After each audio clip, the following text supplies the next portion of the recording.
جب انسان کو اچانک موت آ جائے تو انسان کیا کرے گا؟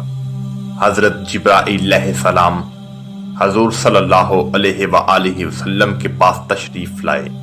فرمایا، یا رسول اللہ، آپ کے ایک صحابی کا نماز مغرب کے بعد انتقال ہو جائے گا۔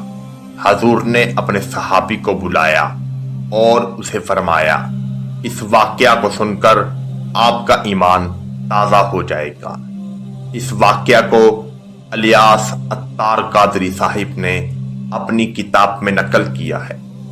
ایک دن نبی کریم صلی اللہ علیہ وآلہ وسلم مسجد نبوی میں تشریف فرما تھے کہ اچانک حضرت جبرائیل علیہ السلام تشریف فرما ہوئے۔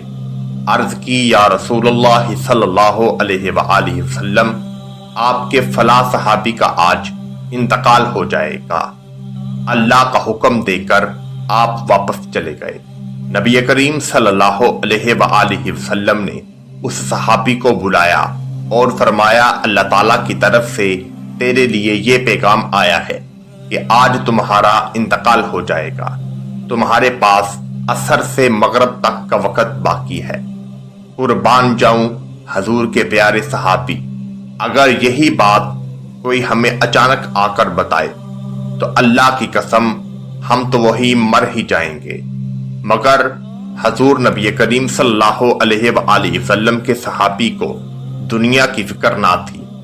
پوچھا، یا رسول اللہ صلی اللہ علیہ وآلہ وسلم، میں کون سا ایسا عمل کروں کہ مجھے اللہ تعالیٰ جنت میں اعلیٰ مقام عطا فرما دے گا اور مجھے شہادت کی موت نصیب ہوگی؟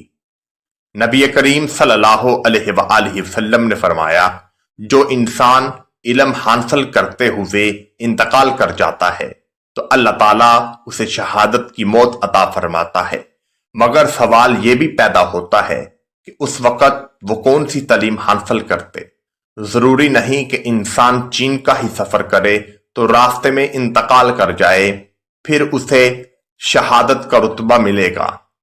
نبی کریم صلی اللہ علیہ وآلہ وسلم نے اپنے صحابی رضی اللہ تعالی عنہ کو فرمایا کہ تم ایسا کرو، قرآن پاک کی کوئی آیت کریمہ یاد کر لو اور اسے یاد کرتے درمیان اگر تمہارا انتقال ہو گیا تو اللہ تعالیٰ تمہیں شہادت کی موت عطا فرمائے گا۔ اسی طرح ایک اور حدیث نبوی کے الفاظ یوں ہیں کہ ماں کی گود سے لے کر لحد تک تعلیم حاصل کرو۔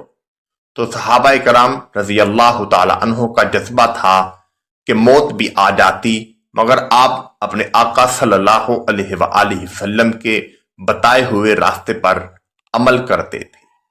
آپ کو یہ ہماری ویڈیو کیسی لگی؟ کمنٹ میں اپنی محبت کا اظہار ضرور کیجیے گا۔